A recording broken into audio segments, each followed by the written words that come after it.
Sawa ka na ba sa trabaho mo and gusto ka magkaroon ng isang opportunity kung saan pwede kang magkaroon ng extra income?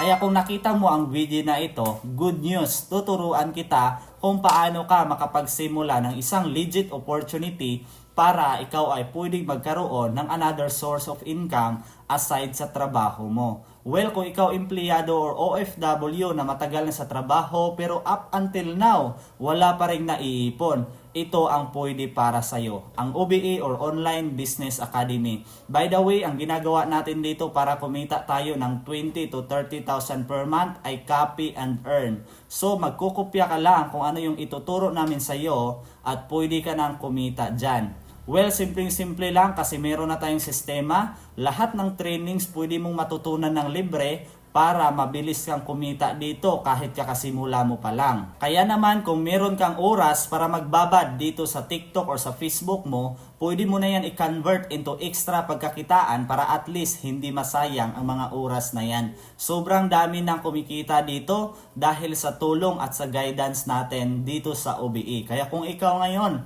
nagdududa ka pa rin kung ano ba yung OBE, totoo nga ba na pwedeng kumita dyan? Well, hindi mo malalaman kung hindi mo susubukan. Kaya nga ako, nagsimula din ako dito na wala akong experience, hindi ako nakapag-experience na magtrabaho sa labas. Pero ngayon, kumikita na tayo sa OBE, more than pa sa sahod ng isang empleyado. Kaya kung ikaw gusto mong kumita at magkaroon ng magandang buhay, comment ka ng how sa baba ng video para maturo ko to sa iyo kung paano.